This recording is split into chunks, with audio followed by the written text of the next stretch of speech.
All right, guys, in this video, I'm going to give you the exact framework that I've used to make over $1 million in solar commissions. And that's in take home 1099. It's not revenue. That's take home commissions. Now, this is the framework that I use on the doorstep when I'm selling solar in the neighborhood, knocking doors. I'm sure that there are some principles that would also be applicable to other forms of cold calling. I just don't have a ton of experience on the phone or in other arenas. So this specifically is for door to door. Take what you can, apply it where you want to. Um, Now, the whole goal of this approach, everything that we are doing on in this framework is to move to this right here. The gold North Star of your whole pitch on the doorstep is to transition. And when I say transition, that's transition to the next step, whether it's setting up an appointment, setting up a phone call, checking their power usage, going into the house and writing down some notes for them. Whatever you want to transition to and whatever next step would be appropriate for your interaction to move them forward, that's where we're going to go. That's where we're trying to get to. And as a lot of you have probably read the book The Way of the Wolf by Jordan Belfort. He talks about the straight line. Here I have a straight line, and I think it's a really useful framework for thinking about a cold call, door approach, cold pitch. So we start here. There's three main categories of your approach. And these categories are how you are going to make sure that your customer stays engaged, that you don't trigger resistance, or if you do trigger resistance, how you can overcome it, bring them back to the straight line, and then have them help them continue progressing through this line right here. So, step number one, we need to hook them. We need to create curiosity and engagement, and we trigger that. And you can trigger that. It's biological, it's neurological, it's psychological, it's human nature to be curious and interested in things that are curious and interesting. So, how are we going to hook them? How are we going to make sure that they stick around for our conversation and that they don't just tune out immediately, right? Because you got to remember, they are in their own world doing their own thing. You knock on their door, they're not expecting you. So, what's important is that you get their focus off of whatever they were doing and you put it on you and your conversation with them. So, three things here: authority, confusion, and confidence. These three characteristics, if you have these leveled up to the max, their mammalian brain inside, it's going to say, okay, this is important. I need to focus on this. I don't know what it is, but I need to at least understand what's going on. Authority, let's talk about where these three things come from. Authority means that you are composed, you're confident, you're certain, you know what you're doing. Um, Nothing can shake you. You don't sound unsure of yourself. You talk in a way, you talk totally normal and conversational. It does not mean that you're talking in a demeaning or like I'm better than you, like I'm above you type way. No, that's not what it is. Authority means you're doing your job. You have a job to do and you're doing it. And that's exactly what you're doing. And you're totally comfortable doing it. And that ties in with confidence, right? Like if you're doing your job and you do this all day, every day, a million times, you're going to be confident doing it. Now, confusion, one of the classic solar door approaches is net metering, where you knock on the door, you say, hey, I'm following up with the net metering program. Just had to do with the meter on the side of your house. Were you the owner when they switched that out? Or, hey, did you see this notice about it? And you show them a notice about the rate increases. While that approach, it is solar. I mean, that is solar, right? Solar is net metering. Then it has to do with the meter on the side of the house and rate increases. It's an approach that creates a bit of confusion and triggers curiosity and engagement. So, by creating that confusion, you create a temporary window of suggestibility. A confused mind, in the end, it says no, but in the beginning, it's temporarily suggestible and it gives you an opportunity to do this next step, right? Which is creating value before they close the door on you. Now, what if they try to brush you off or they say, I'm not interested, I'm busy, you need to talk to my spouse, blah, blah, whatever their initial knee jerk rejection is. I call that early resistance. If you respond to it confidently and in complete composure, they don't shake you, that's going to be your best shot at having an opportunity to move to sharing value with them. Now, you need to be completely confident, and a lot of people call these smoke screens because you just blow right past them. They say, "Oh, I'm not interested." My response, um, I don't think this is what you think it is. It's actually important. It just has to do with, and then I go into it. Or they say, "Oh, I'm busy." I say, "Oh, yeah, well, this is important. Don't worry, it doesn't take long." And I just keep going. Just a quick redirect and right back to it. Especially anything early like this, they don't even know what you're doing. So redirect it, brush past it, and move forward. After we have hooked them and they say, "Okay, I think this is important," we need to offer value. We need to say, "Hey, this is why your conversation with me is going to be valuable." And the way that we do that is with problems, basically helping them see, "Hey, here's the problem. Here's the benefit to you, not just the solution, not just, hey, electric rates are going up, so we're doing solar." No, what's the benefit to them, right? Avoiding inflation, a lower cost for utilities, control over what they pay for power, more comfortable in the summer. They can run their AC and not trip out about it, right? Problem, benefit, and then urgency. Yeah, this is helpful, but why is it helpful right now? Why is every second that you don't do this with me basically putting you in a worse situation? Now, if you want to know what these specifically look like, that's in the next video. I have specific scripts. There's a link down below, or you can click on this other link that'll show you my actual word tracks for what I say in each of these categories. But the general principles, this is how you create value, right? A value gap is they're in one position and they want to be in a different position. And when you have a solution, when you have an offer that can help them close that gap, you're creating value. And especially when you create the value now rather than, "Hey, yeah, the value is here, but there's no time limit on it."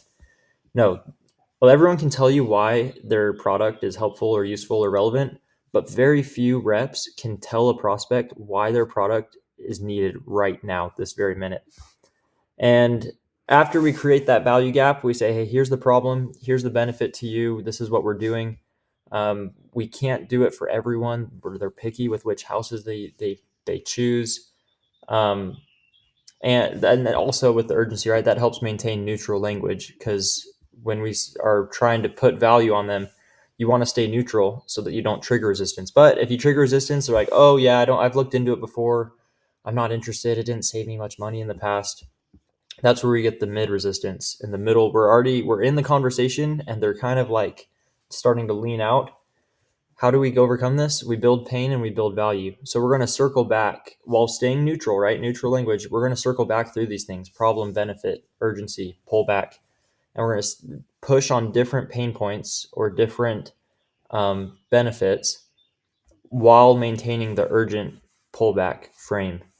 Now, don't get too caught up in going through this though until they're like, "Oh, yeah, that sounds like a great idea." You'll find that when you start to lean out, people will start to lean in. And that's when we're going to move to the qualify phase. So we've hooked them. We've said, "Hey, here's the value, but you need to qualify for it." And I don't know if I can. I don't know if I can help you. We can't help every single person. My job is just to do a report. I do the cost savings analysis. We see if it could even help. And I would do that another time. Not now. I don't have time right now. This would be for later. Tell me what's your schedule like, and then I'm transitioning, right? But when we're qualifying them, we're going to pull back. Same thing, pull back, neutral, urgency. "Hey, I only have so many spots. I can't run all of these appointments every day, so I'm trying to prioritize the people who want to take this seriously." And if that's not you, like, that's fine. I'm going to go and help your neighbors, the people who do, because we can only do so many, however you phrase it, right?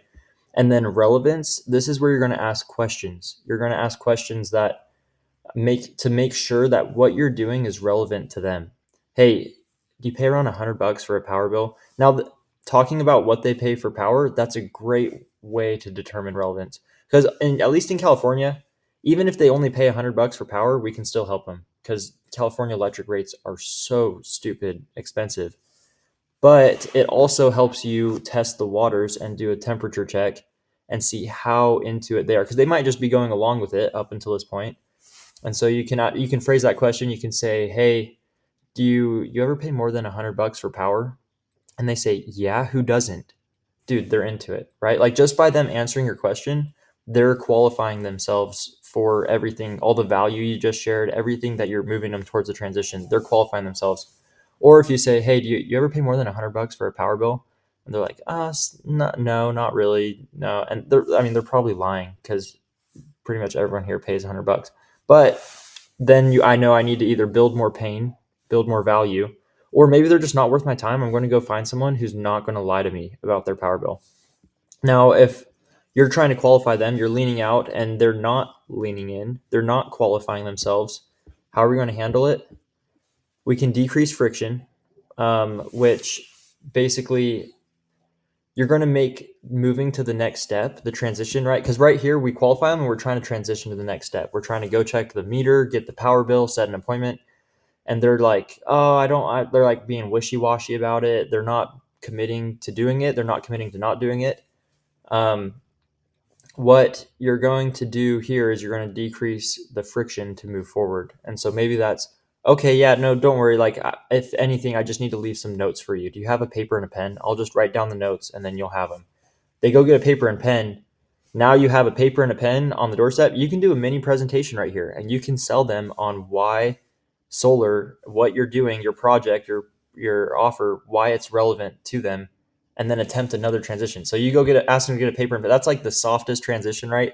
And you go back to building value, qualifying, and you say, dude, this is you go back to here, right? And you say, hey, this is the problem, this is the benefit, here's why it's urgent. And then you try and transition again, and you say, all right, well, let's go to the next step. Let's set an appointment. What's your schedule usually like?